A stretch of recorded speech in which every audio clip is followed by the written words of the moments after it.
अस्सलाम वालेकुम स्टूडेंट्स जब हम क्लासिकल मैकेनिक्स की बात करते हैं तो उसमें दो वर्ड्स बहुत ज़्यादा इस्तेमाल होते हैं, जिनमें एक है कॉन्फ़िगरेशन ऑफ द सिस्टम। ये हम बार बार देखेंगे इस लफ्ज़ को, और पहले भी हम इसको इस्तेमाल कर चुके हैं। और दूसरी जो इम्पोर्टेंट चीज़ है वो है डिग्रीज ऑफ फ्रीडम। तो क्लासिकल मैकेनिक्स का जो मेन बेनिफिट है वो डिग्रीज ऑफ फ्रीडम का रिडक्शन ही है। इसमें हम कंस्ट्रेंट्स जो हमने पढ़े थे उनका हल, बहरहाल वो हम बाद में देखेंगे। तो इस लेक्चर में सिर्फ हम कॉन्फ़िगरेशन के बारे में पढ़ेंगे कि कॉन्फ़िगरेशन से मुराद क्या है और डिग्री ऑफ फ्रीडम जो है वो क्या होती है। तो चलते हैं।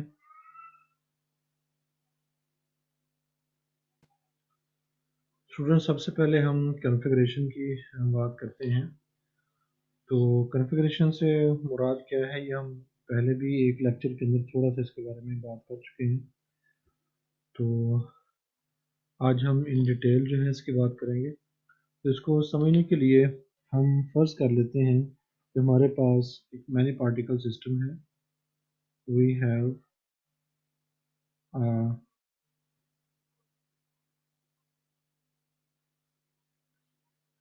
मैनी पार्टिकल सिस्टम,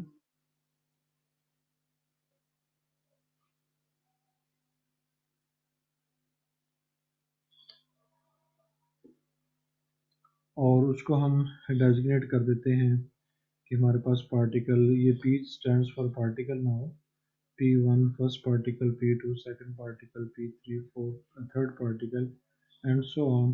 और हमारे पास जो है वो total n number of particles हैं। तो इनके जो मैसेज हैं वो भी हम लिख सकते हैं, हैविंग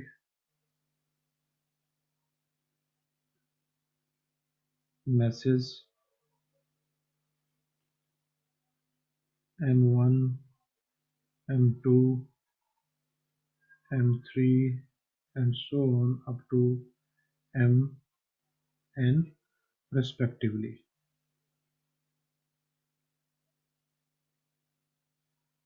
यानी P1 का मैथ जो है वो M1 है, P2 का मैथ जो है वो M2 है, और सिमिलरली Pn का जो मैथ है वो Mn है।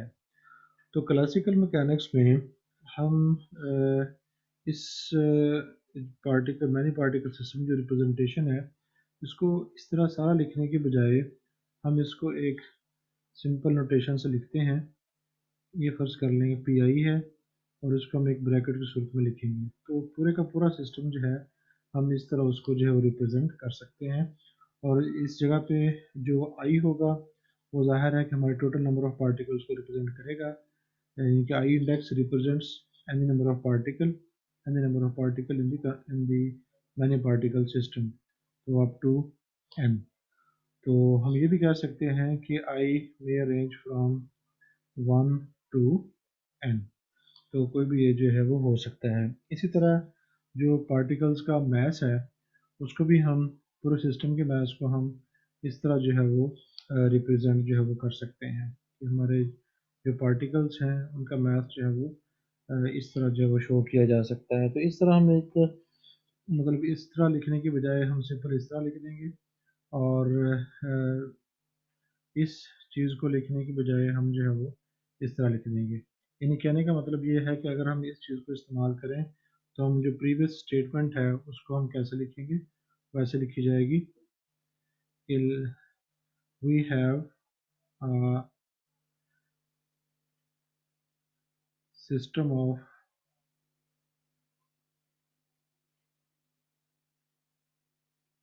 पार्टिकल्स, पार्टिकल को कैसे लिखेंगे, पी आई इस ब्रैकेट हैविंग मैसेज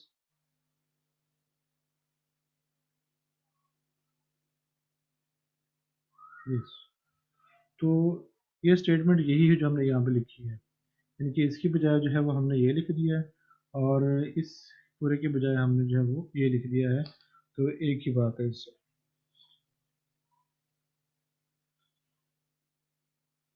तो अब अगर हम अपने जो सिस्टम के पार्टिकल्स हैं अगर हम उनको एक कोऑर्डिनेट स्पेस के अंदर जो है वो रिप्रेजेंट करना चाहें, तो हमें पता है कि हर जो पार्टिकल है उसकी एक पोजीशन होती है, और उसको हम एक पोजीशन वेक्टर की मदद से रिप्रेजेंट जो है वो कर सकते हैं। यानी अगर फर्ज करें कि हमारे पास ये एक कोऑर्डिनेट सिस्टम है और उसके अंदर ये एक सिस्टम है, कोऑर्डिनेट सिस्टम में इसमें ये एक पार्टिकल है, ये दूसरा पार्टिकल है, ये तीसरा, इस तरह ये बहुत सारे पार्टिकल्स के ऊपर जो है वो मुश्तमिल है। और हमें पता है कि हर पार्टिकल जो है उसका एक जो है वो पोजीशन वेक्टर होगा। यानी अगर हम बात करें अपने इस पार्टिकल की, तो उसका पोजीशन वेक्टर ये होगा। और अगर हम इसकी बात करते हैं सेकंड पार्टिकल की, तो उसका पोजीशन वेक्टर जो है वो ये होगा। यानी अगर ये फर्स्ट पार्टिकल है तो इसका पोजीशन वेक्टर होगा r1, और ये अगर सेकंड पार्टिकल है तो इसका पोजीशन वेक्टर होगा r2, एंड सो ऑन। अगर ये फर्ज कर लें कि हमारे पास जो है वो n पार्टिकल है, तो इसका जो पोजीशन वेक्टर होगा वो rn होगा। यानी अगर फर्ज कर लें कि ये है, इसका जो पोजीशन वेक्टर होगा वो rn होगा।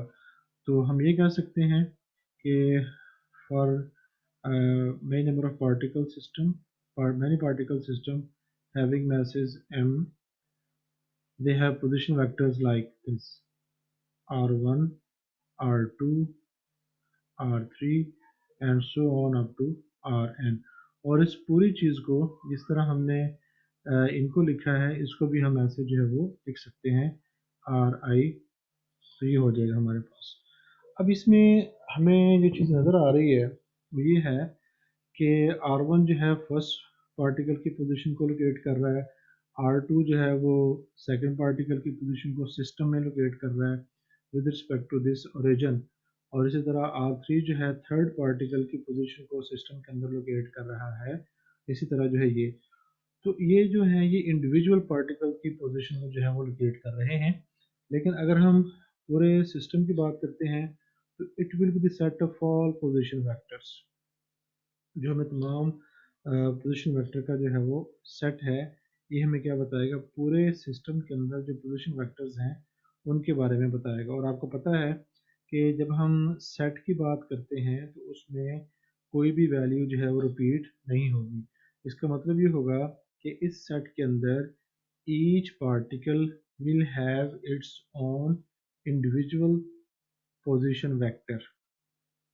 लिहाजा फिर हम ये कह सकते हैं कि this set represents the position of all the position vector inside the system। तो ये जो पोजीशन हमें तमाम पॉइंट्स की बताएगा पूरे सिस्टम की, वो जो पॉसिबल पोजीशन है हमारे पास पूरे सिस्टम की, उसको हम नाम देते हैं configuration. Configuration of the system. तो अगर हम इसको लिखना चाहें तो ऐसे लिख सकते हैं कि possible position of the system,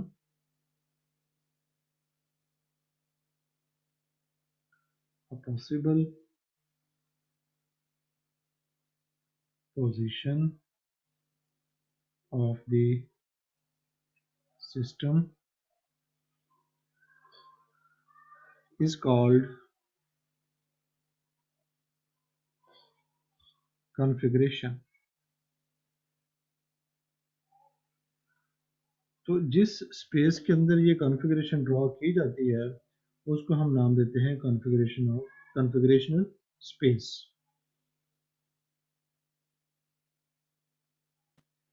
तो अब हम इसको डिस्कस करते हैं कि अगर हमारे पास मोशन जो है वो सिस्टम की वो कंस्ट्रेंड है या फिर अनकंस्ट्रेंड है।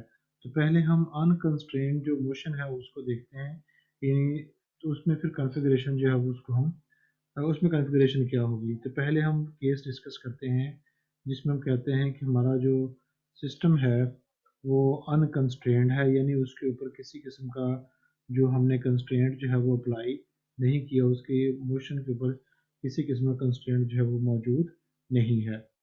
तो जब हम अनकंस्ट्रेंड सिस्टम की बात करते हैं तो फिर हमें पता है कि जो पार्टिकल्स हैं वो उनका कोई भी जो है वो पोजीशन वेक्टर हो सकता है, क्योंकि वो स्पेस के अंदर जो है वो मूव कर रहे हैं। यानी मेरे कहने का मतलब ये है कि अगर फर्ज करें कि ये हमारे पास एक कोऑर्डिनेट सिस्टम है और उसमें ये एक सिस्टम है, इसमें ये पार्टिकल्स हैं, तो हमारे जो पार्टिकल हैं वो under the action of mutual gravitation वो मूव कर रहे हैं।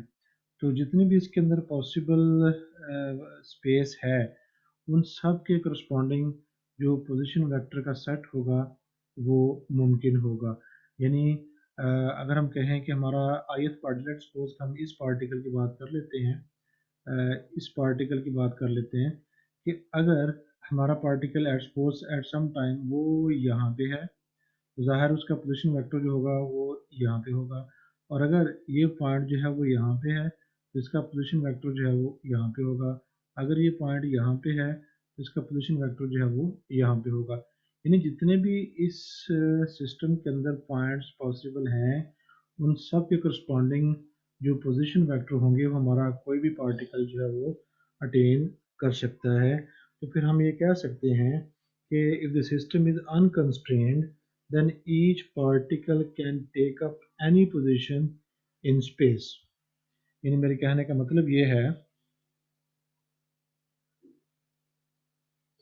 कि for an unconstrained system, for an unconstrained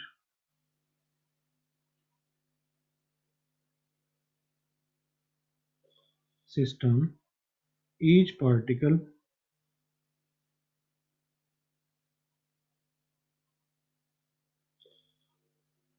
can take up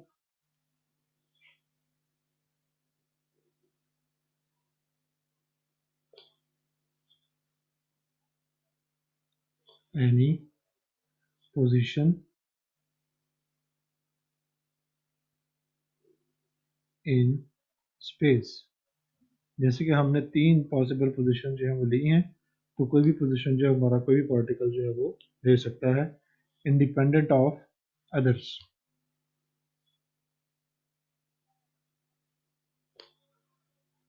and all choices are possible.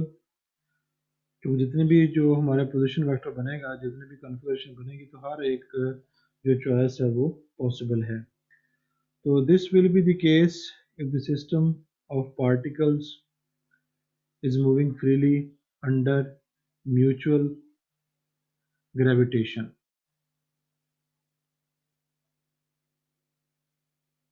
यानी आपस की उनकी अपनी जो फोर्स है उसकी वजह से वो मूव कर रहे हैं और जगह चेंज कर रहे हैं, जिसकी वजह से उनके जो पोजीशन वेक्टर्स हैं वो कंटिन्यूसली जो है वो चेंज हो रहे हैं। तो इस तरह जो है अगर हमारी मोशन जो है वो अनकंस्ट्रेंड हो तो जितनी भी पॉसिबल पोजीशंस बनेगी, कन्फिगरेशन बनेगी, वो सारी की सारी पॉसिबल हैं। हम किसी को भी एलिमिनेट जो है वो नहीं कर सकते। लेकिन अगर हमारे पास मोशन जो है वो कंस्ट्रेंड हो जाए, if we have some constraints on our system, तो जब कोई कंस्ट्रेंट हमारे सिस्टम के ऊपर मौजूद होगा तो फिर ये केस नहीं होगा।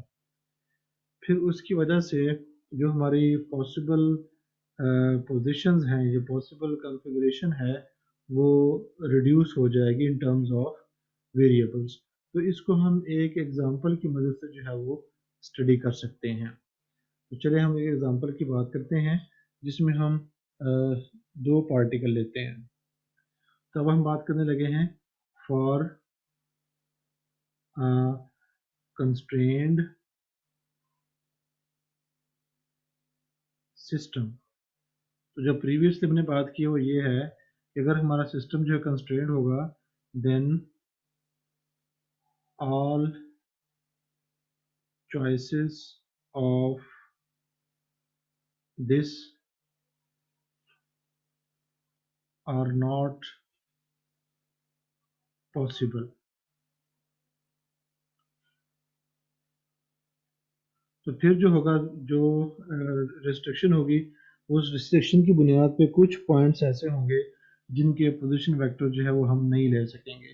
तो जब हम एग्जांपल में उसको डिस्कस करेंगे तो हमारे पास जो है वो क्लियर हो जाएगा। तो फर्ज कर लें कि हमारे पास जो है वो दो पार्टिकल्स हैं और उन दो पार्टिकल्स को हमने एक रॉड के साथ जो है वो अटैच किया हुआ है। यानी एग्जांपल हमारे पास क्या है कि suppose we have a particle,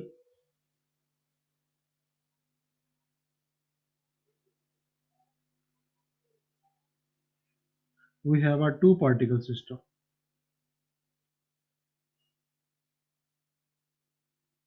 जब हम टू पार्टिकल की बात समझ आएंगे तो हमें मैनी पार्टिकल को भी पता चल जाएगा, जो हम बात करना चाह रहे हैं वो क्लियर हो जाएगी। We have a two particle system. तो एक को हम क्या देते हैं पार्टिकल P1 और दूसरे को हम क्या देते हैं पार्टिकल P2। और इनको हमने क्या किया है कि these particles are connected by a light ridged rod। तो एक रिजिड रॉड के साथ हमने इसको अटैच किया है, दोनों पार्टिकल्स को, ऑफ लेंथ ए। और उस रॉड की जो लेंथ है वो ए है। इसका मतलब ये होगा अगर हमारे पास पार्टिकल P1 है वो ये है और दूसरा पार्टिकल जो है P2 वो ये है, और इनको हम एक रॉड के साथ जो है वो अटैच कर देते हैं और रॉड के साथ जो है वो जो अटैच किया है उसकी जो लेंथ है वो ए है। अब ये हमें क्लियर है कि जिस स्पेस के अंदर ये चीज़ मौजूद होगी, यानी हम इसको ड्रॉ कर लेते हैं। फर्ज कर लें कि ये हमारे पास एक कॉन्फ़िगरेशन स्पेस है, इसमें हम ये पार्टिकल 1 ले लेते हैं, इसमें ये पार्टिकल हम 2 ले लेते हैं, और इसका जो पोजीशन वेक्टर है वो ये होगा और इसका पोजीशन वेक्टर है जो वो ये होगा। तो हमने ये कहा कि इनको हमने एक रॉड के साथ जो है वो अटैच किया हुआ है जिसकी लेंथ है ए। तो इसका जो पोजीशन वेक्टर है वो R1 है, इसका जो पोजीशन वेक्टर है वो R2 है।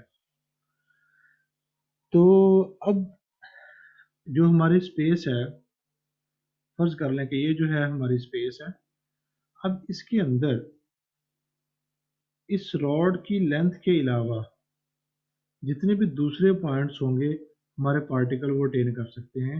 यानी हमारे पार्टिकल जो है, जो चूँकि हमने बात की है कि हमारा जो रॉड है वो रिज्ड है, तो रिज्ड का मतलब ये होगा कि इन दोनों के दरमियान ये जो फासला है वो तब्दील नहीं होगा। इसका मतलब ये होगा कि इनके दरमियान ये जो पोजीशंस हैं, इनके करस्पॉन्डिंग जो पोजीशन वेक्टर्स होंगे वो फॉरबिडन होंगे। यानी ये जो पोजीशंस हैं इनके करस्पॉन्डिंग जो पोजीशन वेक्टर्स हैं वो फॉरबिडन होंगे। तो बाकी स्पेस में जितने भी पॉइंट्स मौजूद हैं उनके करस्पॉन्डिंग पोजीशन वेक्टर जो हैं वो पॉसिबल होंगे। तो यहाँ पे हमने एक कंडीशन लगाई कि दोनों आपस में कनेक्टेड हैं एक रिजिड रॉड के साथ। तो इसमें हमने ये देखा कि पूरी जितनी भी कॉन्फ़िगरेशन स्पेस है उसमें से इस लेंथ के करस्पॉन्डिंग जितने भी पोजीशन वेक्टर्स हैं उनकी तादाद जो है वो कम होगी। तो इसलिए हमने ये कहा था कि अगर हमारे पास कंस्ट्रेंट सिस्टम हो, किसी किस्म का उसमें कंस्ट्रेंट हो, then all the sets are not possible. उसमें कुछ ना कुछ जो है वो चीज़ें, कुछ पॉइंट्स जो हैं वो कम हो जाएंगे। तो स्टूडेंट्स हमने जो बात की है वो ये है कि जो रॉड हमने लिया दोनों पॉइंट्स के दरमियान जिसकी लेंथ जो थी वो ए थी, तो फिर हम कह सकते हैं कि ये जो कंस्ट्रेंट है, ये जो कंस्ट्रेंट हमने लगाया है इस कंडीशन में, it imposes the geometrical restriction. This constraint imposes the geometrical restriction restriction, और restriction क्या है कि distance between the points does not change, जो किसके बराबर होगा, length of the road के बराबर, so that not all choices of so that not all choices of this set are now possible, कि अब तमाम चॉइसेस जो हैं वो इस रिस्ट्रिक्शन की वजह से पॉसिबल नहीं है। तो इसमें हमने ये देखा कि ये जो चीज़ हमें मिली है एक डिफरेंस की सूरत में, इसने क्या किया है कि जो पोजीशन वेक्टर्स हैं उनकी जो तादाद है वो कम हो गई है, यानी हमारी जो कॉन्फ़िगरेशन बनेगी उसके करस्पॉन्डिंग जो वेरिएबल्स होंगे उनकी जो तादाद है वो इस रिस्ट्रिक्शन को अप्लाई करने से कम हो गई है। तो हम ये कह सकते हैं कि ये जो डिफरेंस हमारे पास आया है कि this difference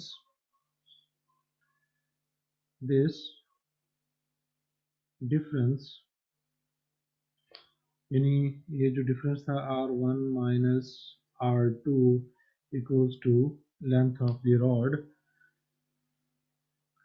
is used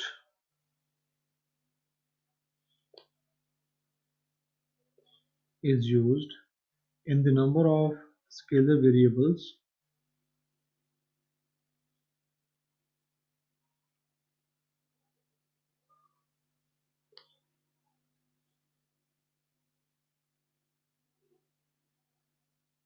in the number of scalar variables needed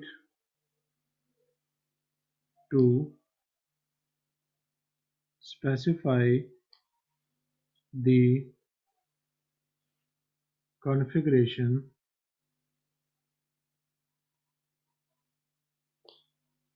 of the system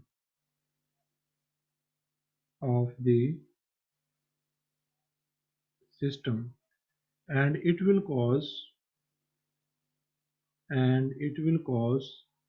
the reduction of variables, यानी यहाँ पे हमने जो बात की है इसने किस चीज़ को रिड्यूस किया है, वो उसके जो पोजीशन वेक्टर्स हैं तो इनकी तादाद को कम कर दिया, क्योंकि तादाद जो होती है वो स्केलर है इसलिए हमने जो है वो यहाँ स्केलर वेरिएबल्स की बात की है। तो it will cause the reduction of variables needed to describe the system, needed to describe the configuration of the system।